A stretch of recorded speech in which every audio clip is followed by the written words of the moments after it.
कुंडलिकवरदे विठ्ठल श्री महादेव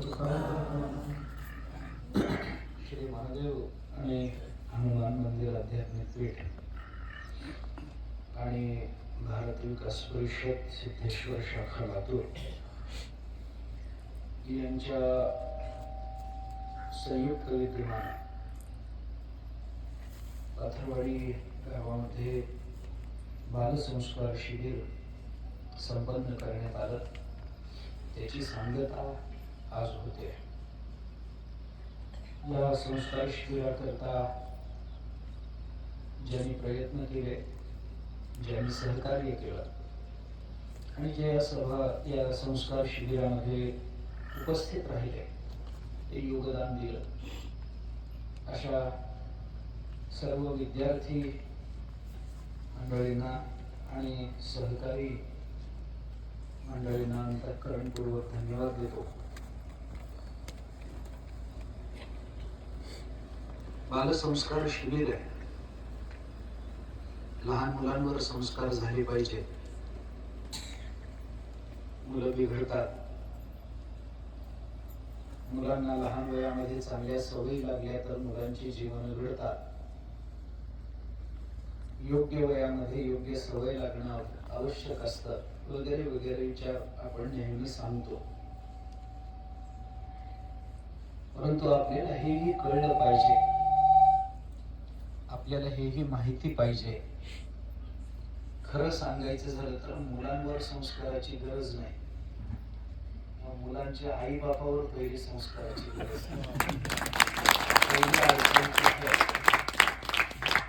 आई वडिलांनाच माहित नसतं. आज ही मुलं संस्कृत शिकतात.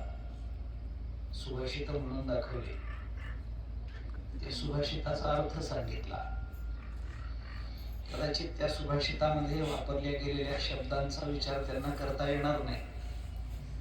ते शब्दांमधला धातू काय, तो शब्द सिद्ध कसा झाला, तो तद्धित आहे का तत्साधित आहे, त्याचा विचार या मुलांना येणार नाही. नका काय येणार, त्याच्याने काही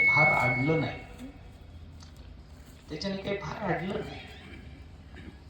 पण सुभाषित पाठ होणं, सुभाषिताचा अर्थ कळणं, याहीपेक्षा त्या सुभाषिताचा आपल्या जीवनाशी संबंध काय आहे हे कळणं जास्त महत्वाचं असतं. आपण ज्ञानेश्वरी वाचतो, गाथा वाचतो. बंद करा. आपण ज्ञानेश्वरी वाचतो, गाथा वाचतो, हरिपाठ म्हणतो. इथे आपण हरिपाठ म्हटला असेल, पावलं शिकलो असू, काही ओव्या शिकले असू, त्याच्यामधून ज्ञानेश्वर महाराज तुकाराम महाराजांना आपल्याला नेमकं काय सांगायचंय याच्यामधून ज्ञानेश्वर महाराजांना नेमकं आपल्याला काय शिकवायचंय हे आपल्याला त्याच्यातून घेता आलं पाहिजे. परंतु दुर्दैवानं झालं काय, मला माहित नाही, पण 30-40 वर्षापूर्वी अशी बालसंस्कार शिबिर कुठे ऐकण्यात होती का? 40 वर्षापूर्वी आपण जर म्हटलं असतं की बालसंस्कार शिबिर झालं तर आपल्या ऐकण्यात नाही. हे शिबिर ही आता सुरू झाली गेल्या 10-1 वर्षात. याचा अर्थ पूर्वीची जी घरं होती, पूर्वीच्या घरामध्ये असणारे आजी आजोबा, पूर्वीच्या घरातले आई वडील आपल्या मुलांना घरातच असे संस्कार करत होते की त्यांना शिबिरात जायची पाळीच आली.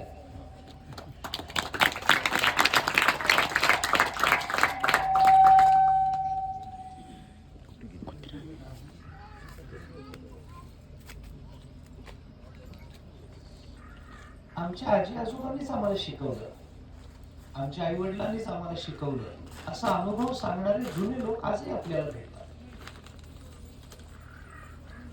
घरामध्ये आपल्या दिवसभराच्या कामातून 15 मिनिटं घरातल्या मुलांकरता बाजूला काढून ठेवणारे वडील जर घरामध्ये असतील, आपल्या दिवसभर, मला कल्पना आहे की शेतामध्ये वेळ मिळत नाही, अमुक आहे तमुक आहे, या सगळ्या गोष्टी आहेत. शेती नाही केली तर पोट कसं भरायचं, अडचण आहे. शेताकडे लक्ष द्यावं की नाही द्यावं, किती वेळ द्यावं, पूर्ण वेळ द्यावं. पण शेताची मशागत करणं हे जसं आपलं कर्तव्य आहे, तशी आपल्या कुटुंबाची मशागत करणं आपलं कर्तव्य नाही का? 24 तासापैकी जर अगदी आपण किती जरी म्हटलं तरी 17-18 तास जरी आपण काम करत असलो, 15 तास काम करत असलो, 10 तास काम करत असलो, तरी उरलेले 14 तास कशात घालवायचे? त्याच्यातला 1 तास आपल्या घरातल्या मुलांना, आपल्या घरातल्या सगळ्या सदस्यांना एकत्रित बसवून 5 मिनिटं रामकृष्ण हरी भजन केलं तर भागत नाही का? 5 मिनिटं भागत नाही का? भागत की. आपल्या घरातल्या सगळ्या, बायको असेल, आई वडील असतील, भाऊ असेल, भाऊजाई असेल, बहिणी असतील, मुली असतील, मुलं असतील घरातली, या सगळ्यांना रोज संध्याकाळी 7 ते 7:30 एवढा वेळ ठरवून घेऊन जर आपण रोज हरिपाठ केला घरामध्ये, मी आई बापा करता बोलतोय बरं, पोरांकडे अजून येणार आहे, आई बापा करता बोलतो आधी, मग पोरांकडे येतो. एवढा वेळ जर आपण केला, एक अर्धा तास हरिपाठाला किती वेळ लागतो? सरळ म्हणायचं म्हणलं तर 20 मिनिटं पुष्कळ आहे. किती वेळ लागतो? एवढा अर्धा तास जर आई बापाने आपल्या मुलांकरता काढला तर सगळेच प्रश्न सुटण्यासारखे असतात. या मंडळींना आपल्या आयुष्यातला वेळ एवढा देऊन हे शिबिर आयोजित करा, त्याच्याकरता मंडप, त्याच्याकरता जागा, पाण्याची व्यवस्था करा, माईकची व्यवस्था करा, हातातले कार्यक्रम सोडून द्या. सोडले का नाही महाराज? सोडले ना? हे सगळं करा. मुलांना त्यांच्या दिवाळीच्या सुट्टीतून इथं आणून ठेवा. हे सगळे उद्योग काही त्यांनी त्यांच्या स्वार्थाकरता केलेले नाही. याच्यातून त्यांना काही मिळणार आहे म्हणून त्यांनी हे सुभाषित शिकवलेली नाही. ही सुभाषित मुलांना शिकवण्यातून त्यांना काही दरमहा पगार सुरू होणार आहे म्हणून शिकवलेली नाही. ही तळमळ त्या सर्व शिक्षक वृंदांच्या अंतःकरणात आहे, कारण ही तळमळ आई बापाच्या अंतःकरणात उरली नाही म्हणून. यांना मुलांचं आईबाप व्हावं लागलं कारण सख्या आईबापाने त्यांचं कर्तव्य पार पाडलं नाही म्हणून. सरळ आहे. म्हणून पुढचं जे शिबिर आहे ना, ते पोरांकरता घेऊ नका. आई बापाला आधी शिकवा गीता कशी म्हणायची असते, आई बापाला आधी शिकवा हरिपाठ कसा करायचा असतो, आई बापाला आधी शिकवा सुभाषित म्हणजे काय. नाहीतर घरामध्ये बापाच्या तोंडातून जी सुभाषित बाहेर पडतात ना, ती पाठ करण्याच्या लायकीची नसतात. असं चालत नाही. व्यक्ती व्यक्तीने समाज बनतो आणि कुटुंबाने धर्म बनत असतो. आपलं प्रत्येकाचं कुटुंब धर्मनिष्ठेनं, धर्मश्रद्धेनं पूर्ण असलं पाहिजे. आपल्या आपण ज्ञानोबा तुकोबारांच्या महाराष्ट्रामध्ये जन्माला आलो, याच्या एवढं भाग्य या जगतामध्ये दुसरं कोणतं नसतं. ज्या महाराष्ट्रामध्ये भगवंताच्या नामस्मरणात दंग झालेले गोरोबा काका राहत होते, ज्या महाराष्ट्रामध्ये चोखोबारायांची पायधूळ ज्या महाराष्ट्राला लागली, ज्या महाराष्ट्रामध्ये दळिता कांडिता गुणगायीना अनंता म्हणणाऱ्या जनाबाई जन्माला आल्या, अवताराला आल्या, ज्या महाराष्ट्रामध्ये नामदेवरायांसारखा नामनिष्ठ महात्मा प्रकट झाला, या सगळ्या जो समाज त्या काळामध्ये 700 वर्षापासून घडवला, तो समाज आज आपण कुठे नेतो आहोत गरज नाहीये की प्रत्येक माणसाने समाजाचाच प्रतिनिधी झालं पाहिजे. गरज नाहीये की प्रत्येकानेच निवडून आलं पाहिजे. गरज नाही की प्रत्येकाने मीच काहीतरी शिकवलं पाहिजे अशा अभिनिवेशात राहिलं पाहिजे. गरज नसते. आपण आपल्या कुटुंबाचा प्रामाणिक विचार करून आपल्या कुटुंबातली पिढी घडवली ना तरी आपल्याला तोच मोक्ष आहे जो मोक्ष ज्ञानोबांनी ज्ञानेश्वरी सांगितला. त्याची चिंता करू नका. मोक्ष मिळेल का नाही, अमुक केलं तर मिळेल का, घरदार वाऱ्यावर सोडून पंढरपूरला गेलेल्यांना मोक्ष मिळत नाही, मी लिहून देतो तुम्हाला. बायका पोरांना वाऱ्यावर सोडून दिले, त्यांच्या जेवणाचं काही कवे ना, उपाशी मरेनात का, मी चाललो पंढरपूरला, रोज सकाळ संध्याकाळ गोड जेवणाच्या पंक्ती पंढरपूरला जोडतो. मोक्ष मिळत नसतो. या मोक्षाच्या व्यवस्था नाहीत आपल्या संस्कृतीमध्ये.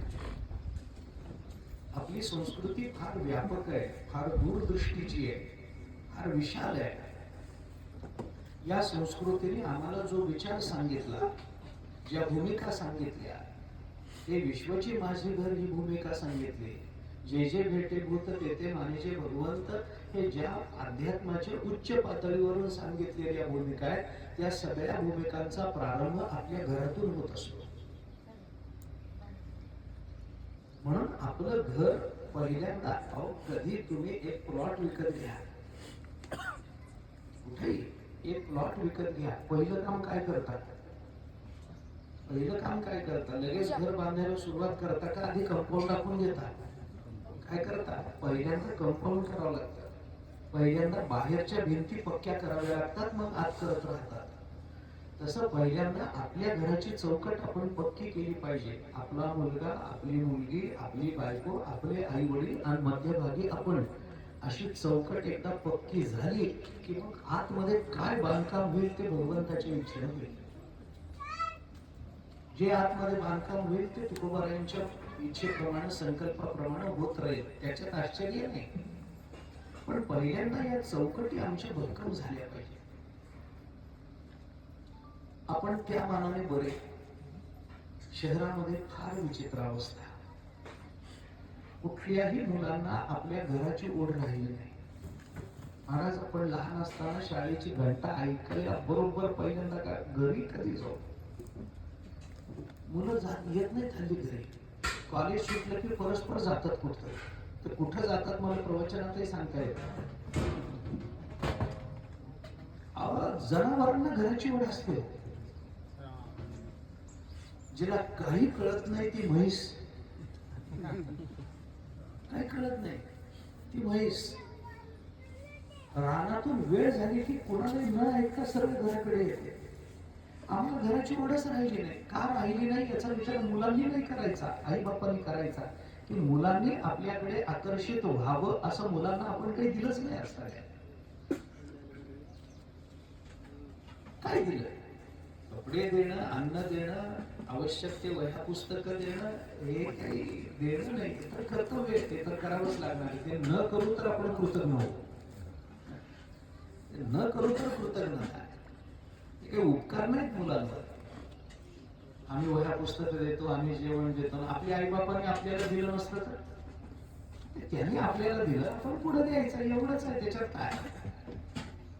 पण याच्या व्यतिरिक्त मुलांना आपल्याकडे यावं, वाटावं असं आपण काय केलं, हा विचार पहिल्यांदा करणं आवश्यक आहे. म्हणून मी म्हटलं की संस्कार शिबिराची आवश्यकता जेवढी मुलांकरता आहे ना, त्याच्यापेक्षा जास्त आवश्यकता आता आई बापांकरता आहे. त्यांना माहित नाही. आता इथल्या मुलांचं सोडून द्या, पण अनेक ठिकाणी हे बघण्यात येतं. संस्कार शिबिरातून मुलं घरी गेली की मुलं बापाला शिकवतात, आम्ही हरिपाठ असा केला. बापाचं विसरलेलं चरण पोरं सांगतात, कारण तो नित्य करत नाही. यांना नित्य करण्याची सवय लागली ना. म्हणून पहिल्यांदा हा विचार आपण केला पाहिजे. आणि असा संस्कार जर आपल्याला घरी देता आला, असा संस्कार आमच्या लहानपणापासून आम्ही बघत आलोय. तुम्ही बघितलं असेल, संध्याकाळच्या वेळेला घरामध्ये स्तोत्र म्हणण्याकरता आम्ही एकत्रित बसत होतो, तर आम्ही घरातले 4 बसत नव्हतो, अख्खी गल्ली घरात येत होती. ते काय होतं? संस्कार शिबिरच होतं तिथे. आम्हाला गीता शिकवली, आम्हाला ज्ञानेश्वरीची नमन आमच्या आई वडिलांनी शिकवली. आम्हाला शिकवली नाही, आमच्या वयाचे जे जे आमच्या बरोबरीने खेळणारे होते ते सगळ्यांना शिकवली. सुभाषित शिकवली, स्तोत्र शिकवली, मराठी स्तोत्र शिकवली, तुकोबारायांचे अभंग शिकवले 2-2 रोज. साधारण हरिपाठाला भजनाला जमेल एवढा बकवास शिकवला. फार आम्हाला 10 ते पीठ येत नाही, पण कमी पडू देत नाही. कमी पडू देत नाही. जिथं नसेल तिथं भागवता येऊ शकतं एवढं तरी काही शिकवलं. पाढे भोगून घेतली आमच्याकडून. हे घरोघरी होत होतं. आम्ही जर ती पद्धत पुरा अवलंबली, त्या पद्धतीनं जर घरामध्ये मुलांना शिकवायला सुरुवात केली, एक 10-15 मिनिटं आमच्या दिवसातली 24 तासातली जर आमच्या मुलांकरता आम्हाला राखीव म्हणून ठेवता आली, काय वाटेल ते हो. संध्याकाळी 7 ते 7:30 घरी असायचं. हे जर आई बापांनी ठरवलं, मुलांकरता हा अर्धा तास द्यायचा ठरवला, तर घराघरामध्ये अशी बालसंस्कार केंद्र सुरू होतील आणि ती जी पिढी तयार होईल ती पिढी पुढे चालू एक आध्यात्मिक आणि व्यापक असं जीवन हे घडवू शकतील. म्हणून आई बापांच्या चरणी पहिली प्रार्थना आहे की त्यांनी हा विचार करावा. मुलं संस्कार शिबिरामध्ये आणून सोडले की आपलं काम संपलं असं आई बापांनी समजून घ्यायचं नाही. मुलं लहान असतात, त्यांच्या बुद्धीला लवकर मोह पडत असतो. त्यांची बुद्धी ओली असते. आकार ज्या वेळेला देता येणं शक्य असतं तो दिला जातो. आता हे जे शिबिर इथे झालं 8 दिवसाचं झालं. 8 दिवसानंतर आता ही मुलं घरी जातील. मुलं आई बापाने मुलांना शिबिरात आणून सोडलं. महाराजांनी वगैरे सगळ्यांनी मिळून त्यांच्यावर काही संस्कार केले, सरांनी वगैरे हे संस्कार केले. 8 दिवस आई बापांना वाटलं झालं, या 8 दिवसामध्ये आपलं पोरग विवेकानंद झालं, आपलं पोरग म्हणजे ज्ञानोबराय झाले. आता असं होत नाही. 8 दिवसाची जबाबदारी संस्कार शिबिराने घेतली. पण ती जबाबदारी आता ही मुलं घरी आल्यानंतर ही मुलं शिबिरामध्ये जे म्हणत होते ते घरी म्हणतात की नाही हे बघायची जबाबदारी कोणाची आहे? तर शास्त्री महाराजांनी रोज यायचंय घरी, आज झालं करे तुझं, हे म्हणून झालं करे, हरिपाठ झालं करे, काही आता आई बापांनी बघायचंय का नाही? आई बापांनी आता लक्ष ठेवलं पाहिजे की शिबिरामध्ये शिकून आल्यानंतर ही मुलं तसंच. मुलांना काय असतं, खेळायची वेळ झाली की बाहेर जातात, मित्रांनी बोलवलं की त्याच्याबरोबर निघून जातात. त्या वेळा पाळतीलच असं नाही. भूक लागल्याशिवाय घरी येत नाही. खाल्लं 2 घास खाल्ले की पुन्हा मित्रांबरोबर बाहेर जातात. खेळण्याचं वय आहे त्यांचं. त्यांचा दोष फार कमी असतो, दोष आपला असतो, मोठ्यांचा असतो. हे लक्षात घेतलं पाहिजे. ज्ञानोबरायांचं चरित्र आता मुलगा सांगत होता. ज्ञानोबरायांच्या आई वडिलांनी देहांत प्रायश्चित्त घेतलं त्यावेळेला निवृत्तीनाथ महाराजांचं वय 12 वर्षाचं. ज्ञानोबराय 10 वर्षाचे, 8 वर्षाचे सोपानगाव, 6 वर्षाच्या ऐसऱ्या मुक्तवले असे 6 वर्ष. वयाच्या 6व्या वर्षी, वयाच्या 10व्या वर्षी आई बाप कायमचे सोडून गेले. निवृत्तीनाथ महाराजांचं वय काही फार नव्हतं, 12 वर्षाचं वय होतं. पण 12व्या वर्षी आई बाप कायमचे सोडून गेले तरी निवृत्तीनाथ महाराजांनी आपल्या कुटुंबाला उघड्यावर आणलं नाही. त्यांनी आपल्या लहान भावंडांना समजून सांगितलं की काही हरकत नाही, येतील, नाही आले तरी परमात्मा आहे ना, देव आहे ना आपला आई बाप. हे धाकट्या भावांना ज्ञानोबराय प्रगल्भ होते, पण सोपान काका मुक्ताबाई आई साहेब वय किती लहान हो, 8 आणि 6 वर्षाचं वय. 6व्या वर्षी सकाळी उठल्याबरोबर आई दिसत नाही, बाप दिसत नाही. काय वाटलं असेल मुक्ताबाई? काय वाटलं असेल? ज्ञानोबरायांचं चरित्र फार करुण चरित्र आहे. मी आपल्याला खरं सांगतो की ज्ञानोबरायांचं चरित्र वाचल्यानंतर, ऐकल्यानंतर डोळ्यात पाणी आलं नाही असा माणूसच नाही. ज्ञानोबरायांचं चरित्र वाचल्यानंतर डोळ्यात पाणी आलं नाही असा माणूस नाही. आणि ज्याच्या डोळ्यात पाणी आलं नाही तो माणूसच नाही, ते जनावरच असलं पाहिजे. इतकं ज्ञानोबरायांचं चरित्र करुण आहे, की नाही? पण तरी सुद्धा या निवृत्तीनाथ महाराजांना 12व्या वर्षी त्यांच्या आई वडिलांनी असं काय दिलं असेल की आपल्या अनुपस्थितीत सुद्धा आपली मुलं व्यवस्थितपणाने वागतील एवढा विश्वास त्यांच्या अंतःकरणात निर्माण झाला असेल. असं काय दिलं असेल विठ्ठल पंतांनी, असं काय दिलं असेल रुक्मिणी मातेने की ज्ञानोबारायांच्या 10व्या वर्षी, वयाच्या 10व्या वर्षी आई वडील कायमचे निघून गेले. समाजाने वाळीत टाकलेले आहे, समाजाने उघड्यावर टाकलेले आहे, राहायला घर नाही, कोणी अन्न देईल याची शाश्वती नाही, आणि तरी सुद्धा ज्ञानोबाराय अत्यंत समंजस मनानं वागतात. निवृत्तीनाथ महाराज अत्यंत प्रगल्भ बुद्धीनं वागतात वयाच्या 10व्या आणि 12व्या वर्षी. मला सांगा त्या 10-12 वर्षामध्ये त्यांच्या आई वडिलांनी असे काय संस्कार केले असतील की ज्या संस्कारात त्यांच्या अंतःकरणात हा विश्वास निर्माण झाला असेल सोडून जाताना की मी तू जरी नसलो ना तरी निवृत्ती बघून घेईल सगळं. कुठला विश्वास, काय दिलं असेल असं त्यांच्या आई वडिलांनी, हा विचार आपल्याला करता आला पाहिजे, करता आला पाहिजे. आणि हा विचार जर करता आला तर मग आपल्याला संस्कार शिबिराचा अर्थ कळाला असा त्याचा अर्थ होतो. आई वडिलांकरता म्हणून बोललो. मुलांनी संस्कार शिबिर इथं संपन्न केलं, इथं राहिली 8 दिवस. काळ बदलत चाललाय, आवश्यकता सगळ्या बाजूनी आहे.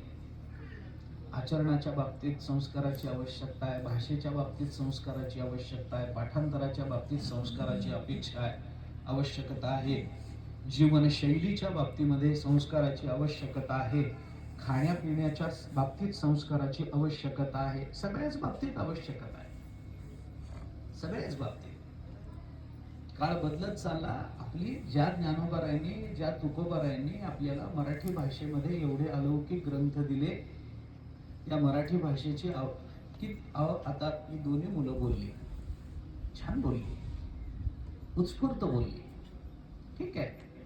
शब्द पटकन आठवत नाही, पाठांतर केलेलं असलं की एखादा मधला शब्द विसरलं की पुढचं सगळंच निष्ठून जातं हातातलं, हे होतं, ठीक आहे, त्याच्यात दोष नाही, दोष नाही, हे होतच, असंच शिकायचं असतं, चुकातूनच शिकायचं असतं, होतं असं, ठीक आहे. पण ही दोन्ही मुलं बोलली. या दोन्ही मुलांना मी आता विचारतो बरं का, नाही बसा बसा बसून मला बोला.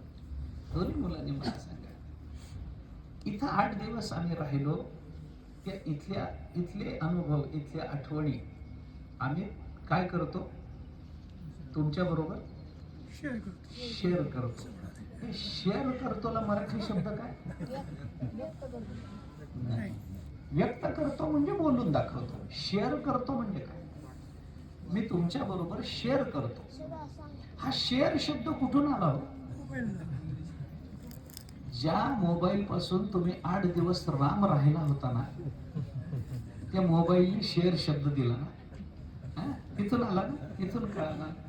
मग मला सांगा की एक साधं यंत्र जे आपल्या खिशामध्ये राहतं, आपण म्हणू तेव्हा वाचतं, आपण म्हणू ते ऐकतं, त्या यंत्राचा इतक्या दिवसाचा परिणाम जर शेअर शब्दामधून व्यक्त होत असेल तर इथल्या 8 दिवसाचा परिणाम आयुष्यावर व्हायला नको का?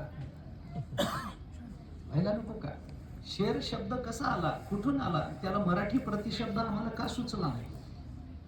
का नाही सुचला? आम्हाला इंग्रजी बोलायचंय का? इंग्रजी वाईट आहे का? अजिबात नाही. इंग्रजी बोलता आलं पाहिजे की नाही? 100% आलं पाहिजे. पण भाषेचा विचार करताना ही गोष्ट लक्षात घेतली पाहिजे की जर आम्ही मराठीत बोलत असू तर इंग्रजीचा एकही शब्द आमच्या बोलण्यात नाही आला पाहिजे, आणि जर आम्ही इंग्रजी बोलत असू तर मराठी किंवा हिंदीचा एकही शब्द त्याच्यामध्ये नाही आला पाहिजे. संस्कृत आपण आता इथं श्लोक ऐकले, संस्कृत आम्ही सुभाषित शिकलो, चूक नाही बरं ह्याच्यात, मी तुमच्या चुका नाही दाखवत बरं बाळांनो, तुमच्या चुका नाही दाखवत आहे, फक्त याचा विचार आपण केला पाहिजे एवढ्या करता मी बोलतो. ह्या चुका नाही आहे, हे बरोबरच आहे. आम्हाला हेही बघा ना तुम्ही की मराठी शब्द आठवला नाही म्हणून त्याचा प्रतिशब्द जर पटकन इंग्रजी आठवत असेल आणि ती वेळ आपल्याला मारून न्यायची असेल तर गोष्ट वेगळीच आहे, मला त्याच्याबद्दल काहीच म्हणायचं नाही, ते योग्यच आहे. पण हा विचार आपल्याला पुढे चालून करता आला पाहिजे. पुढे चालून याच्याकरता काय लागतं? याच्याकरता हे होऊ नये, आपण मराठी बोलताना इंग्रजी शब्द मध्ये येऊ नये याच्याकरता काय लागतं? काही लागत नाही. मराठी भाषेचं वाचन वाढवावं लागतं, एवढंच करावं लागतं. वाचन वाढवायचं. मग वाचन वाढवायचं म्हणजे काय करायचं? दुकानाच्या पाट्या वाचत जायचं? वाचन काहीच नाही. रोजचं वर्तमानपत्र 10 मिनिटं वाचलं तरी भागतं. पण दुर्दैवानं काय झालंय, हे वर्तमानपत्रामध्ये बातम्या देणारे अग्रलेख लिहिणाऱ्यांची मराठी चांगली राहिली. अडचण तिथं झाली, त्यांची मराठी धड राहिली, भाषाच राहिली नाही. असू द्या, त्याच्याबद्दल काही नाही, पण वाचत जावं. चांगलं चांगलं जे जे मिळेल ते ते आपल्याला वाचता आलं पाहिजे. या मोबाईलच्या नादामध्ये काय झालंय, इतकं सोपं झालंय ना. आपले दोष लपवण्याचं सगळ्यात मोठं साधन आहे मोबाईल. आई वडिलांना विचारलं ना की गाव मुलांना तुम्ही हरिपाठ शिकव, मोबाईल सोडतच नाही. ते खापर फुटतं मोबाईलच्या नावावर, कारण यांच्या डोक्यावर यांना फोडून घ्यायचं नसतं. मोबाईल हे असं यंत्र आहे की त्याच्या डोक्यावर किती खापर तुम्ही फोडा, काही म्हणत नाही. गाव मुलाला अभ्यास कमी मार्क पडले, परीक्षेमध्ये कमी गुण पडले, नाही ते मोबाईलच सोडत नाही आता. मग तुम्ही कशाला आहेत घरामध्ये? तुम्ही कशाला घरामध्ये? मोबाईल मुलगा हातातून सोडत नाही, गोष्ट खरी आहे. तो तर मोह आहेच आहे. कारण मुलांनी मोबाईल हातातून सोडला नाही हे कळायला बापाला आधी हातातून मोबाईल सोडावा लागतो, म्हणजे मग पोराच्या हातात मोबाईल कळतं. नाही तर कसं कळतं? कळत नाही. म्हणून हा दोष नाही. तुम्ही शेअर करतो असं म्हणालात, हा दोष नाहीये. हे चांगलंच केलं तुम्ही. बोलताना तुम्ही मध्ये प्रतिबंध येऊ दिला नाही, मध्ये अडखळला नाही, हे म्हणून तो शब्द वापरला, हा दोष नाही, चांगली गोष्ट आहे. पण याचा विचार पुढे चालून आपल्याला करता आला पाहिजे. शिबिरातून शिकायच्या गोष्टी आहेत. आपण इथे शिबिरामध्ये राहिलो, काही शिकलो, भाषा आपल्याला आली पाहिजे. भाषा आली पाहिजे. आता ह्या अडचणी का आल्या, मी आपल्याला थोडस, आता तुम्हाला कळेल की न कळेल मला माहित नाही, पण बाकीच्यांना तरी कळेल सांगतो म्हणून. काय असतं, मला इंग्रजी भाषा येते असं मी जेव्हा म्हणतो की नाही, तेव्हा मला इंग्रजी बोलता येतं, मला इंग्रजी वाचता येतं, मला काही वाचलेलं इंग्रजीमध्ये भाषांतरित करता येतं. असं हे करता आलं की मी म्हणतो मला इंग्रजी भाषा आली. हे साधं असतं. पण याला भाषा येणं म्हणत नाही. मला जेव्हा इंग्रजी बोलायचं असतं तेव्हा मी काय म्हणतो, काय मला येतही नाही ते. माय नेम इज अमुक अमुक, मी असं, मी या वर्गामध्ये शिकतो, मी त्या वर्गात, काय जे मला इंग्रजी बोलायचं असेल ते बोलेल. पण हे बोलत असताना आपल्याकडे आपण काय करतो, मला इंग्रजी वाक्य सांगायचं असेल तर पहिल्यांदा ते वाक्य माझ्या मनात येतं मराठीत. मला काय म्हणायचंय, माझं नाव अमुक अमुक आहे, हे माझ्या मनात मराठीत येतं. मग मी मनातल्या मनात काय करतो की त्याचा इंग्रजी अनुवाद करतो. माझं नाव चैतन्य आहे, माय नेम इज चैतन्य, असं जेव्हा मी म्हणतो ना, तेव्हा माय नेम इज, हे सगळे शब्द इंग्रजी आहेत. ते पहिल्यांदा माझ्या मनात वाक्य तयार होतं मराठीत, मग मी त्याचा अनुवाद करतो मनातल्या मनात इंग्रजीत, आणि मग तो मी बोलून दाखवतो. आणि गंमत अशी असते की माझ्या मनात तयार झालेलं मराठी वाक्य आणि माझ्याकडून व्यक्त होणारं इंग्रजी वाक्य, हे आम्हाला लवकरात लवकर अनुवाद करता आला की लोकांना वाटतं माझी भाषा फार चांगली. असं याला भाषा येणं म्हणत नाही. भाषा येणं त्याला म्हणतात जेव्हा मला त्या भाषेतून मनात विचार करता आला की समजायचं मला भाषा आहे. मी इंग्रजी बोलतो म्हणून मला भाषा येत नाही. ते इंग्रजी बोलताना त्याच्याकरता जो विचार करायचा आहे तो विचारही मनामध्ये इंग्रजीतूनच झाला पाहिजे, तर इंग्रजी आली, असं त्याचा अर्थ होतो. त्यामुळे संस्कृत भाषा येणं, इंग्रजी भाषा येणं, मराठी भाषा येणं, या शब्दाचे अर्थ नीट लक्षात घ्या. आता आपल्याला ही अडचण आली की आता शेअर करतो हे म्हणणं, हे काही चूक नाहीये, हे काही चूक नाहीये. एखादा मनुष्य आजारी पडला तर त्याला काही गोळ्या घ्याव्या लागतात. ते गोळ्या घ्याव्यात, कुणाकडे जातो तो? डॉक्टरकडे जातो. डॉक्टर हा शब्द इंग्रजी का मराठी? इंग्रजी आहे की नाही? मग डॉक्टरला मराठी शब्द काय? वैद्य आहे की नाही? मग आपण काय म्हणतो, मी डॉक्टरकडे जाऊन येतो का? कारण ते तोंडात बसले, तोंडात बसले. त्यामुळे मी डॉक्टरकडे जाऊन येतो, याच्यात कुणालाच काही वाईट वाटत नाही. याच्यात कुणालाच असं काही वाटत नाही की आपण इंग्रजी शब्द वापरला, इतकं ते अंगवळणी पडले. त्यामुळे काही काही शब्द असे असतात की ते इंग्रजीतले असले तरी आता मराठीत झाले. घर बांधायचं असेल तर कोण काम बघतो? इंजिनियर. इंजिनियरला मराठीत शब्द सांगा. अभियंता. इंजिनियरच माहित नाही. नाही माहिती. अभियंता. अभियंता. मग आपण असं कधी म्हणतो का अभियंता आला, अभितंत्रज्ञ आला, असे शब्द आपण वापरतो का? इंजिनियर शब्द आता इतका मराठीत झालाय का इंग्रजीलाच असं वाटायला लागलंय की आपल्यात हा मराठीतून आलाय. इतका मराठी झाला. त्यामुळे हे चूक नाहीये, तुम्ही शेअर म्हणालात, हे चूक नाहीये. पण भाषेचा विचार करताना आपण ही दक्षता घ्यायला पाहिजे. असो, आपण संस्कार शिबिरामध्ये राहिला, इथे जे शिकला, कशा करता झालं हे सगळं, इथं काय लागलं, आम्हाला संस्कार शिबिरामधून आम्ही काय शिकलो? आता मगाशी तुझं बोलून दाखवलं की आम्हाला आयतं घरी जेवण मिळतं, इथं आलं की आम्हाला ते सगळे प्रयत्न करावे लागले, उद्यमी नाही सिद्धांती वगैरे तूच सांगितलं. आता हे जे आम्हाला कळालं की इथं जेवण मिळवण्याकरता स्वतःला ताट धुवून घ्यावं लागतं, आपलं ताट आपण स्वच्छ करावं लागतं, हे आपण इथे शिकलो. आता घरी गेलं की आपलं ताट आईच काढते. आता इथून घरी गेल्यावर आईला तर एवढं, अरे 8 दिवस शिबिरामध्ये राहून आलं लेकरू, काय खायला मिळालं की घरच्या पेक्षा चांगलं मिळालं, तू काय चिंता करते? रोज सकाळ संध्याकाळ गोड खाल्ले लेकरांनी तुझ्या, कशाला चिंता करते त्याची? लेकरू राहून आलं, काय खायला मिळालं की नाही, की आबाळ झाली असेल माझ्या लेकराची, मग त्याला काय अंजारेल गोंजारेल करून खाऊ घालेल. आणि हात धुताना ते मुलं आता 8 दिवसाची सवय लागली म्हणून ताट उचलायला लागले की आईरा तू कशाला ताट उचलतो? आणि मग तो शिकणार कधी? त्याच्या जीवनाला शिस्त लागणार कधी? करू देत ना. आता इथून शिबिरातून सवय लागली आहे ना 8 दिवसामध्ये, मग ती सवय त्याची घरामध्ये चालू राहू दे. मग ती सवय कशी राहू दे? त्याला म्हणायचं कंटिन्यू राहू दे. कंटिन्यू राहू दे. हा, म्हणून चूक नाही ते, तुम्ही काही विचार तसा करू नका. ती सवय चालू राहू दे. पण शिबिराचा मुख्य हेतू काय असतो हे लक्षात घ्या. बालसंस्कार शिबिर आहे. संस्कार कशाचे असतात? संस्कार करणं म्हणजे काय असतं? संस्काराचा कालावधी काय असतो? या पत्रकामध्ये असं लिहिलंय की कितवी पासून कितवी पर्यंत हे आपण करणार होतो, किती मोठ्या मुलांना इथं प्रवेश दिला. आपण याच्यामध्ये लिहिलंय 5वी ते 12वी. का? कारण हेच वय असतं की ज्या वयामध्ये आपल्याला लवकर पाठांतर होतं. हेच वय असतं की ज्या वयामध्ये माती ओली असताना कुंभार त्याला आकार देऊ शकतो. एकदा ती आव्यातून भाजून निघाली की कुंभार किती प्रयत्न करेल तरी त्याला आकार बदलू शकणार नाही. असं आहे ना?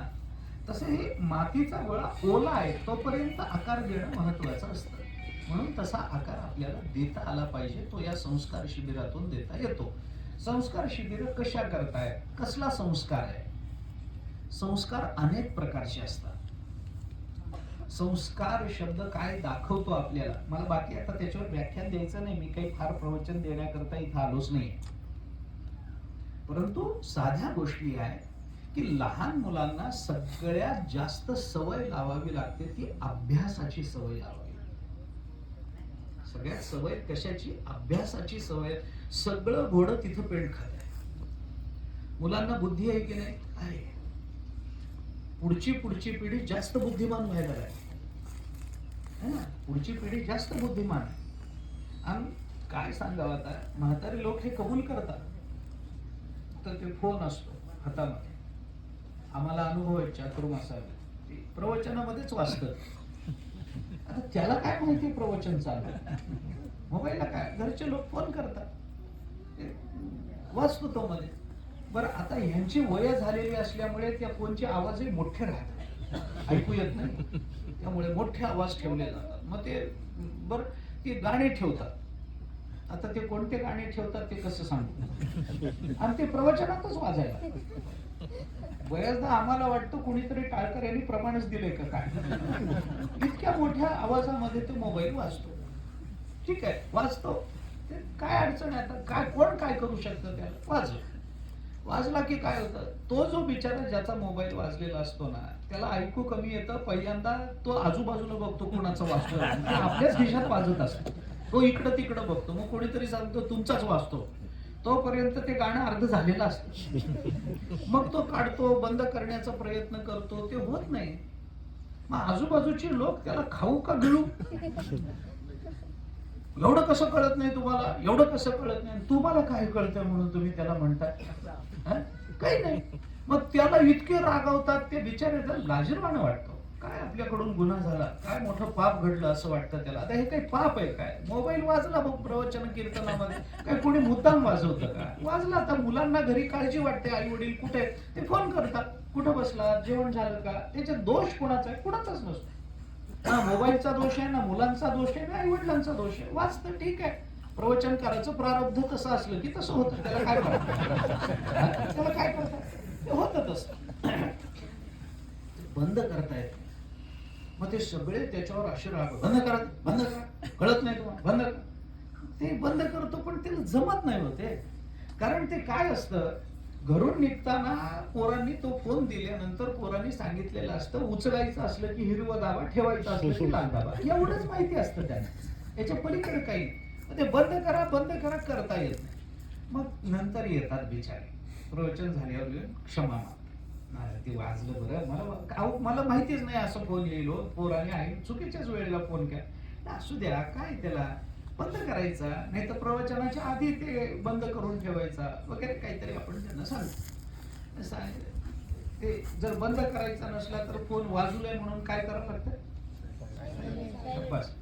सायलेंट, सायलेंट मराठी शब्द आहे, तुम्ही चिंताच करू नका, आपली भाषा इतकी वाढली ना आता, मुलांनी चिंताच करायची नाही, आता त्याला काय करावं लागतं, सायलेंट करावं लागतं, मग ते करून ठेवा तसं, मग ते म्हातारी माणसं इतक्या प्रामाणिकपणाने, इतक्या छान अभिमानानं सांगतात, महाराज आम्हाला ह्याच्यातलं काही कळत नाही, आमचा नातू आहे बघा 7 वर्षाचा, त्याला सगळं कळतं, म्हणतात की नाही, पुढची पिढी तंत्रज्ञानाच्या दृष्टीनं खूप विकसित आहे, आमच्या बुद्धीच्या कक्षा खूप रुंदावल्या, आमची ग्रहण शक्ती खूप वाढली, छोट्या छोट्या गोष्टी आम्ही खूप मोठ्या प्रमाणामध्ये स्वीकारायला लागलो, काळ बदलत चालला, हे सगळं जरी खरं असलं, हे कशा करता मी सांगतो आपल्याला, हे चांगलं आहे का वाईट आहे असं जर म्हणलं तर एका अर्थाने चांगलं आहे, एका अर्थाने वाईट आहे,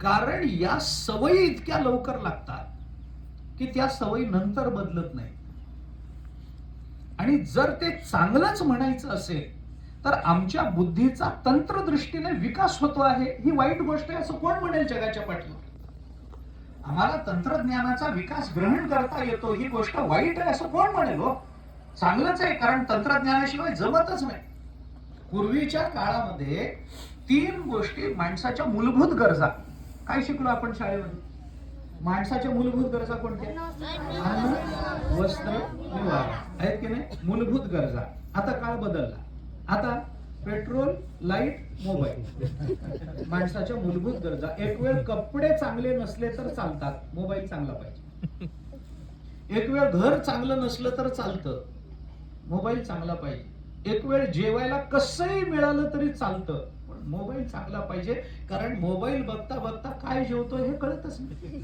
आमटीत भाकरी कुस्करतोय का पाण्यात कुस्करतोय पत्ताच लागत नाही त्या मोबाईल मध्ये, मग मोबाईल आमची चव, मग मोबाईल मुळे तर आपलं असं झालंय, काय खातो आम्ही, कसं मोबाईलने केलेली कृपा, तुकोबारायांच्या पदावर नेऊन बसवलंय आपल्या, कुणी, मोबाईलने, मोबाईल शब्द मराठी आहे, बारीक गोष्टी असतात, ओके लक्षात ठेवा, म्हणून आपण संस्कार शिबिरामध्ये जे करायचंय ना, ते बाकी तुम्ही काही करा न करा, ते कसं तुम्हाला शिस्त लागली न लागली हा माझ्या दृष्टीने गौण मुद्दा, माझ्या दृष्टीने हा महत्वाचा मुद्दा आहे की या 7-8 दिवसामध्ये आपल्याला अभ्यासाची सवय लागली पाहिजे, इथं काय करून घेतलं, संस्कार केला म्हणजे काय केलं तुम्हाला, संस्कार म्हणजे काय केलं, तुम्हाला बसवलं, तुमच्यावर काहीतरी तुमच्या मेंदूचं ऑपरेशन करून मध्ये काही घातलं, असं काही केलंय नाही. मग संस्कार केला म्हणजे इथं काय केलं सांगा बरं? संस्कार शिकवल्या म्हणजे काय केलं? हा, ते झालं पण हे संस्कार झाले हे मलाही कळलं, पण म्हणजे नेमकं काय केलं? लावल्या. मग सवयी लावल्या ह्याच्याकरता त्याने काय केलं तुम्हाला सांगितलं, अरे चांगलं वागत जा, लागली का सवय? मग काय केलं? हा, काय काय काय कोण? डबल डबल डबल सांगितलं, शुद्ध मराठी. हेच तुझे डबल डबल म्हणतो ना, हेच अभ्यासाची हीच व्याख्या आहे. अभ्यास करणं म्हणजे काय असतं? एखादी गोष्ट पुन्हा पुन्हा पुन्हा पुन्हा करत राहणं याला अभ्यास असं म्हणतात. तुम्हाला मी सुभाषितात सांगतो, पौनः पुण्येन करणं अभ्यासमिति कथ्यते. ऐका, अभ्यासाची व्याख्या काय? एखादी गोष्ट पुन्हा पुन्हा पुन्हा पुन्हा करत राहणं याला अभ्यास असं म्हणतात. पहिल्या दिवशी इथं आल्यानंतर सांगितलं, सकाळी लवकर उठवलं, आपल्याला सवय लागली नाही म्हणून दुसऱ्या दिवशी पुन्हा उठवलं, पुन्हा तिसऱ्या दिवशी उठवलं, पुन्हा चौथ्या दिवशी उठवलं, असं 8 दिवस रोज जेव्हा सकाळी आपल्याला लवकर उठवलं. आता 9व्या दिवशी जेव्हा आपण घरी जाऊ तेव्हा आई वडील न उठवतील तरी त्यावेळेला आपल्याला जाग येईल. हा अभ्यासाचा परिणाम आहे. एखादी गोष्ट पुन्हा पुन्हा पुन्हा पुन्हा करत राहणं याचा अर्थ ती गोष्ट आपल्या अंगवळणी पडणं, आणि अंगवळणी पडली की मग तिला संस्कार म्हणतात. संस्कार म्हणजे नव्यानं काहीतरी शिकणं नाही आहे. नव्यानं शिकलेलं जे जीवनाकरता आवश्यक आहे असं जे नव्यानं आपण शिकतो ते अंगवळणी पडलं की मग त्याला संस्कार अशी संज्ञा येते. ऐका, आणि असा पुरुषार्थ तेनास्तीन विनागती असं म्हटलंय. अभ्यासाशिवाय गत्यंतर नाही असं योग वासिष्ठातलं वचन आहे. अभ्यासाशिवाय गत्यंतर नाही. तुमचं क्षेत्र कोणतंही असू दे, कोणत्याही क्षेत्रात तुम्ही असा, तुम्ही विद्यार्थी असा, तुम्ही गृहिणी असा, तुम्ही शेतकरी असा, तुम्ही उद्योगधंदा करणारे असा, तुम्ही नोकरी करणारे असा, तुम्ही गाडी चालवणारे असा, तुम्ही गाडी दुरुस्त करणारे असा, काहीही असू दे, अभ्यासाशिवाय गत्यंतर नाही. हे जे आजोबा म्हणतात ना, मला काही कळत नाही त्याच्यातलं, आमच्या 7 वर्षाच्या पोराला कळतं. का कळतं? कारण ते पोरगा हातात मोबाईल घेऊन तेच तेच तेच तेच तेच तेच करत जातं म्हणून त्याला ते कळतं. काही कारण नाही.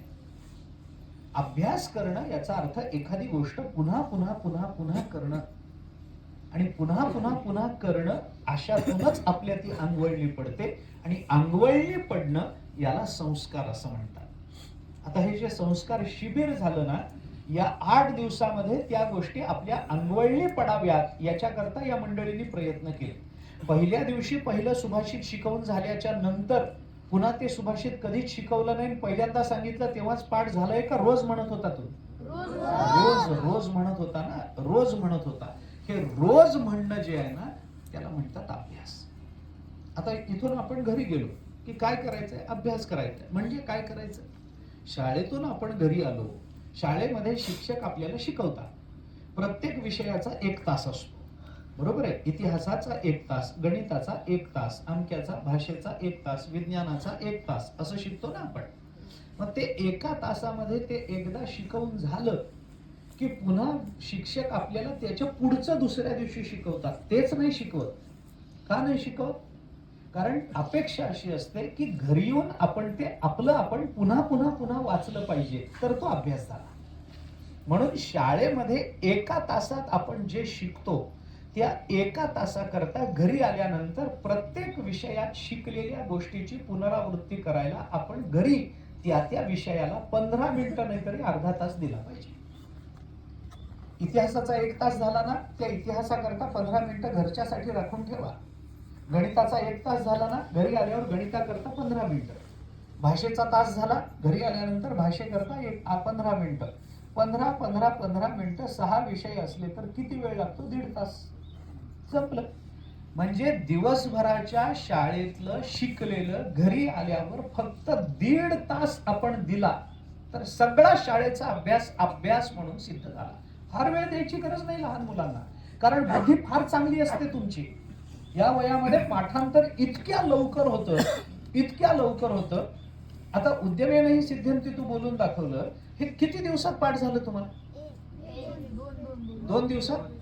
2 दिवसात जमलं. आता हा श्लोक तुम्ही घरी जाऊन तुमच्या आजोबांकडून म्हणून घ्या, किती दिवस लागतील बघा. 2 दिवसात पाठ म्हणत नाही. का म्हणत नाही? कारण आता पाठांतर ग्रहण करण्याची बुद्धी कमी झालेली असते वयाच्या मानाने. हेच वय आहे शिकायचं, हेच वय आहे बुद्धीचा विकास करण्याचं, हेच वय आहे जेवढं जमेल तेवढं आत ग्रहण करायचं. आता तुमच्या भाषेमध्ये सांगतो, सोपं सांगतो. काय होतं, आपल्याला अनुभव आहे की हो, लहानपणी आम्हाला जेवढं पाठांतर झालं तेवढं आता होत नाही. एखादा श्लोक कीर्तनात वापरायचा म्हणून आधी घोकून पाठ करतो आम्ही, करत नाही असं नाही, पाठ करतो. पण ऐन कीर्तनात सांगायची वेळ आली की कुठं जातो पता होतं का नाही? एखादी ओवी विसरून जाते. अभंगाचं ते सुरुवातच आठवत नाही, पुढचं नंतर ती सुरुवातच आठवत नाही. आम्ही घोकून ठेवलेलं असतं, हे सांगायचं बरं कीर्तनामध्ये, प्रवचनात हे सांगायचंय आपल्याला, हे घोकून ठेवा. 1000 वेळेला आम्ही भोगतो, पण ऐन कीर्तनामध्ये विसरतो. उद्यमेनहि सिद्ध्यन्ति तुम्ही असेपर्यंत आता तुम्ही विसरणार नाही. का विसरणार नाही? कारण हे वय आहे. कारण हे वय असं आहे की जेवढं ज्ञान ग्रहण करता येईल तुम्हाला, तेवढं ग्रहण करण्याचं सामर्थ्य आपल्या बुद्धीमध्ये आता असतं. म्हातारपणी तसं का होत नाही? त्याचं कारण असं आहे, आता तुमचं मेमरी कार्ड रिकाम आहे म्हणून भरून घेता येतं. आमच्या सारख्यांचं अर्धे अधिक भरून गेलंय, आता त्याच्यात नवीन बसत नाही. पहिलं डिलीट करावं लागतं तर नवीन बसतं. आमची मेमरी कार्ड म्हणजे काय? बुद्धीच आहे हो आपली. देवाने आपल्या या शरीरामध्ये घुसवलेलं मेमरी कार्ड म्हणजे आपली बुद्धी आहे. ती किती जीबीची असते माहितीये का तुम्हाला? माहितीये? आपल्या बुद्धीमध्ये किती ज्ञान ग्रहण करण्याचं सामर्थ्य असतं माहितीये का तुम्हाला? नाही माहिती. मी सांगतो तुम्हाला. 1 GB म्हणजे किती माहितीये? ऐकून तरी? जीबी ऐकून माहितीये का? ऐकून माहितीये. 100 GB माहितीये. असे 1000 GB झाले की त्याला काय म्हणतात? शाबास, 1 TB, टेराबाइट्स. गिगाबाइट्स 1000 झाले की त्याचा 1 टेराबाइट होतो. बरोबर आहे का नाही? मी काही त्याच्यातला तज्ञ नाही बरं. उगा हे संस्कार शिबिरात सांगायचं म्हणून अभ्यास केलेला आहे. ऐका, त्याला 1 TB म्हणतात. 1 TB. असे 600 TB एकत्रित केल्यानंतर जेवढा माहितीचा संचय होतो, तेवढी शक्ती एका बुद्धीमध्ये देवाने आपल्याला दिली. एवढं ग्रहण आपण करू शकतो, एवढं आपण लक्षात ठेवू शकतो. पण होतं काय, उगा आलेलं सेव्ह करून ठेवायचं. हे चित्र आलं, सेव्ह करून ठेवा, ते चित्र आलं, सेव्ह करून ठेवा. पुन्हा आयुष्यात ते चित्राचा पुन्हा उपयोग. कुणीतरी वाढदिवसाला फुलाचं चित्र पाठवतं, लगेच मोबाईल त्यांनी पाठवलं, सेव्ह करून ठेवा. आता काय त्याच्या श्रद्धांजलीला वाहतो का? कशाला असली चित्र सेव्ह करून? नको असलेल्या गोष्टी एवढ्या जीवनामध्ये आम्ही जमा करून ठेवल्या आहेत ना, की आता नवीन उपयुक्त चांगल्या गोष्टी सेव्ह करून ठेवायला आमच्याकडे जागाच राहिली नाही. हे वय आहे तुमचं, की या वयामध्ये तुमचं मेमरी कार्ड रिकामं असतं. चांगल्या गोष्टी भरून ठेवायला पुष्कळ वाव असतो. एक ज्ञानेश्वरी नाही, आपलं सगळं संत वाङ्मय पाठ करून ठेवलं ना तरी 500 TB शिल्लक राहील, एवढी तुमची बुद्धी आहे आता. ज्ञानेश्वरी पाठ आहे, गाथा पाठ आहे, नाथ भागवत पाठ आहे, पंचदशी पाठ आहे, गीता पाठ आहे, भाष्य पाठ आहे, हे पाठ आहे, कबीर महाराज पाठ आहे, रामदेवराय पाठ आहे. एवढं सगळं जरी तुम्ही सगळं पाठ केलं ना तरी सुद्धा तुमची बुद्धी पूर्ण भरून जाणार नाही. एवढी बुद्धी देवाने आपल्याला जन्माला येताना फुकट दिलेली. फुकट. 1 पैसा खर्च करावा लागला नाही आपल्याला त्याच्याकडे. 1 पैसा नाही. एवढं देवाने आपल्याला दिलेलं आहे. का वाया घालवतो आपण? अभ्यास करायचा, पुन्हा पुन्हा पुन्हा अभ्यास करायचा, वारंवार. जमत नसलं की हट्टाला पेटून, जमत कसं नाही, अभ्यासच करायचा. काही ते पहा, 3 प्रकारचे विद्यार्थी असतात. एक विद्यार्थी असतो आपल्याला जमत नाही म्हणून पहिलं सोडून देतो. शाळेत जातानाच ठरवून जातो आपल्याला गणितात जमतच नाही, गणित जाण्याच्या पूर्वीच जमत नाही. एक विद्यार्थी असो असतो जमत नाही म्हणून प्रयत्न करतो आणि प्रयत्नाने जमलं नाही तर सोडून देतो. आणि तिसरा विद्यार्थी असा असतो की जमत कसं नाही म्हणून हट्टाला पेटतो, जमवून घेतोच घेतो. तो विद्यार्थी पहिला आहे. जमत नसेल तर हट्टाला पेटून जमलंच पाहिजे. जमत कसं नाही, मला जमत नाही म्हणजे काय, हे गणित मला सुटत नाही म्हणजे कसं सुटत, शिकवलंय ना शाळेत, शिकवलंय मला त्यावेळेला, कळलं होतं ना, कळलं होतं, मग आता का सुटत नाही, म्हणजे आपला अभ्यास कमी पडला. आपण पुन्हा पुन्हा पुन्हा ते गिरवलं नाही, पुन्हा पुन्हा पुन्हा ते केलं नाही, हे त्याचं कारण आहे. पहिल्या प्रयत्नात कुणाला मी उदाहरण देत असतो महाराज, माता भगिनी येत नाही तर तुम्ही मला सांगावं, माता भगिनीने मला सांगावं, तुम्ही पहिली पोळी कधी केली होती आठवते का? पहिली पोळी तुमच्या आयुष्यातली साधी पोळी, पुरणाची नाही, साधी काय म्हण, चपाती. चपाती, पहिली चपाती कधी केली होती आठवतं का तुम्हाला माता भगिनीने? आठवतं का? आठवून बघा बरं. पहिल्यांदा जी चपाती केली ती गोल गरगरीत झाली होती का देशोदेशीचे नकाशे निघाले होते? गोल झाली होती का पहिली? होतच नसते हो, होतच नसते. पण आता या माता भगिनींना 40-50 वर्ष पोपट्यांनी चपात्या केल्या, पोळ्या केलेल्या आहेत, सवय झालेली आहे. आता त्यांना अर्ध्या झोपेतून उठून चपाती करायला बसवा, गोलच होणार. का होणार? अभ्यास झाला म्हणून, दुसरं काय नाही. 40 वर्षाचा अभ्यास आहे, आता गोलच होणार. तुम्ही बिघडवायचं म्हटलं तरी बिघडत नाही. अभ्यासाचं हे रहस्य असतं. म्हणून असा अभ्यास केला पाहिजे. हे अभ्यास करा करा. आता कसा करा? करा कळलं त्याला. आपल्या संस्कृतीमध्ये एक नियम आहे, अभ्यासामध्ये 3 गोष्टी असल्या पाहिजे. पतंजली योगसूत्रात आलं अभ्यासाचं चिंतन. तत्र स्थितौ यत्नो अभ्यासः असं एक सूत्र आहे, ते जाऊ द्या. अभ्यासामध्ये 3 गोष्टी लागत असतात. ऐका, अभ्यास जर चांगला व्हायचा असेल, दृढ व्हायचा असेल तर 3 गोष्टींनी अभ्यास युक्त लागतो.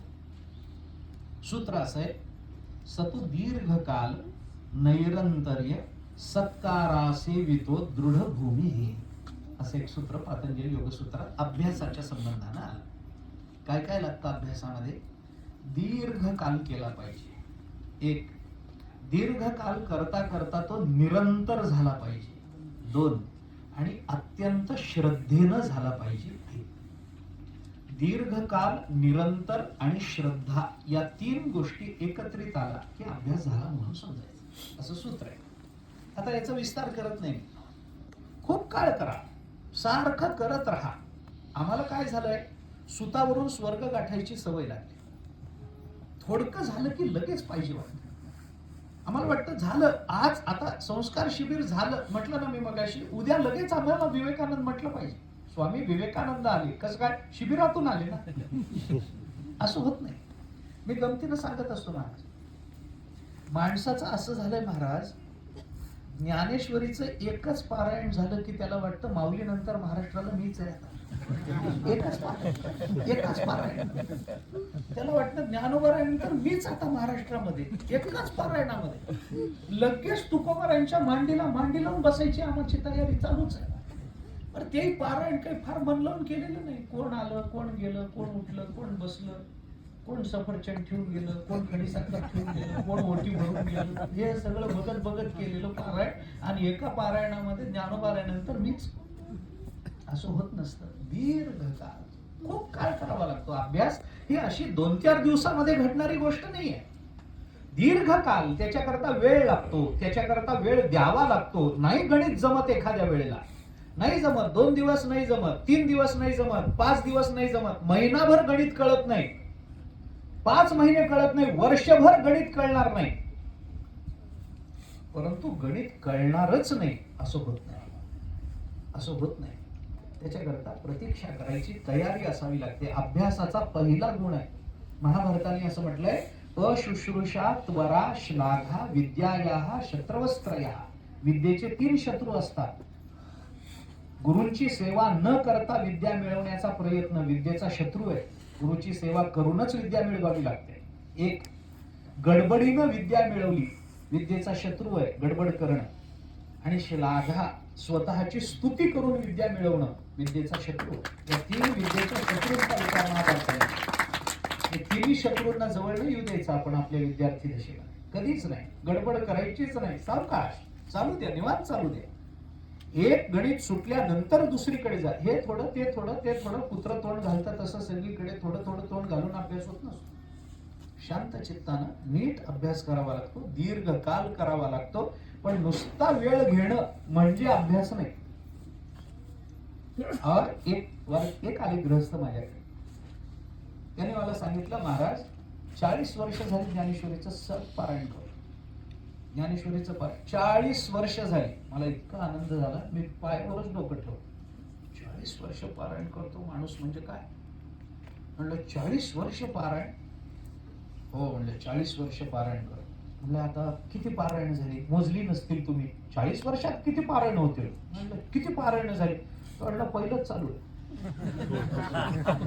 म्हणलं किती वर्ष झाली? म्हणलं 40 वर्ष झाली. 40 वर्ष झाली, पहिलंच पारायण. म्हणलं काय अभ्यास असेल? 40 वर्षात ज्ञानेश्वरी संपली, पहिलंच पारायण. म्हणलं पारायण करताना 40 वर्ष झाली तरी पहिलं म्हणतात, कसं काय? ते म्हणलं काय नाही, आषाढी एकादशीला पहिली ओवी वाचतो आणि कार्तिकी एकादशीला दुसरी वाचतो. 40 वर्ष झाली चालू, वर्षात 2 ओव्या वाचायच्या. दीर्घकाल आहे का नाही? आहे. पण नुसता दीर्घकाल चालत नाही, निरंतर झालं पाहिजे. तेवी सदभ्यासे निरंतर. चित्तासी परमपुरुषाची मोहर, लावी मग शरीर राहो अथवा जाओ. ज्ञानोबरांनी 8व्या अध्यायात चिंतन. निरंतरता पाहिजे, त्याच्यामध्ये सातत्य पाहिजे, सतत घेतलं पाहिजे. एकदा डोक्यामध्ये ते बसलं, तुम्ही काम कोणतंही करा, डोक्यातला विषय बाजूला जाता उपयोगी. मुलांना हे शक्य असतं. तुम्ही खेळा, क्रिकेट खेळा, फुटबॉल खेळा, व्हॉलीबॉल खेळा, खो खो खेळा, हुतुतू खेळा, कबड्डी, काय जे असेल ते खेळत राहा. पण डोक्यामध्ये ते न सुटलेलं गणित पाहिजे, ते मनात बसलं पाहिजे. निरंतर त्याचा विचार करता आला पाहिजे, हे लक्षात घ्या. ऐसे जे मतपर उपासिती निरंतर ध्यान विषय घर माझे झाले. 12वा अध्याय. ज्ञानोबा बोलतात, किती प्रमाण सांगू घे. श्रुतीचा निरंतर अभ्यास करणे, सतत. म्हणून गीतेमध्ये सगळीकडे अर्जुनाला सतत, की तुला भक्ती मार्गाने जायचं ना, सततम कीर्तयंतो मा. सतत. तुला योग मार्गाने जायचंय ना, योगी युंजीत सततम आत्मानम रहस्य स्थिता. सततम योग मार्ग सतत पाहिजे. भक्ती मार्गाने जायचंय, सतत नामस्मरण पाहिजे. कर्म मार्गाने जायचंय, तस्मात असक्त सततम कारण कर्म समाचर. कर्म करायचंय ना, सततम. योग मार्गाने जायचंय, सततम. भक्ती मार्गाने जायचं, सततम. ज्ञान मार्गाने जायचं, सततम. मग बहुनाम जन्मनाम अंते ज्ञानवान माम प्रपद्यते, हे नंतर. गीता वाचा आपण. सतत केलं पाहिजे, सतत. आणि कसं केलं पाहिजे? श्रद्धेने केलं पाहिजे. कशावर श्रद्धा? मी जो अभ्यास करतोय तो मला प्राप्त होणारच आहे, या श्रद्धेने अभ्यासाला लागलं पाहिजे. एक. दुसरं, आमच्या गुरुजनांनी सांगितलेल्या मार्गानेच हे प्राप्त होणार आहे. साधनेवरचा विश्वास पाहिजे, साध्यावरचा विश्वास पाहिजे. आणि त्याही पेक्षा जास्त मी प्रयत्न करीन तरच मला मिळेल, हा प्रयत्नावरचा विश्वास पाहिजे.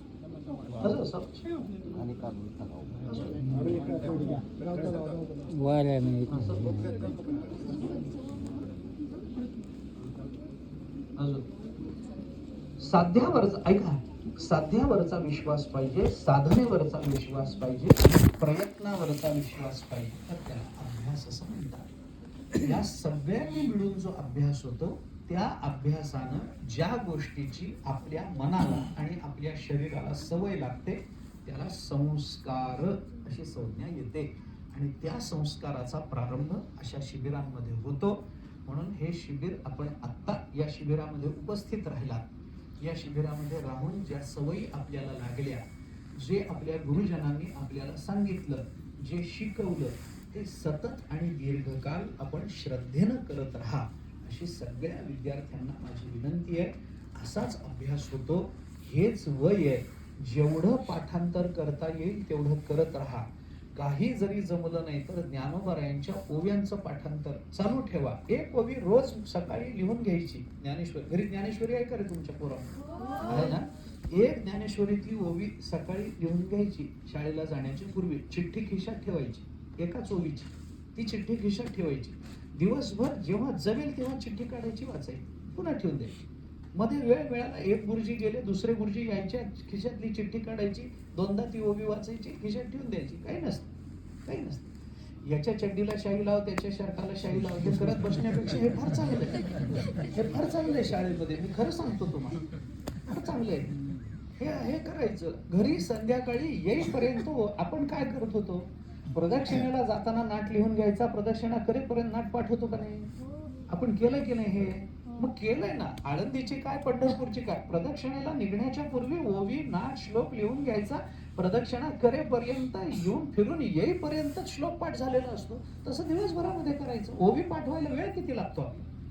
4 चरणाची चौचरणी ओवी आहे किती? ओम नमोजी आद्या, वेद प्रतिपाद्य, जय जय सुसंवेद्य, आत्मरूपा, संपलं. एवढंच म्हणायचं असतं, जास्त काय असतं?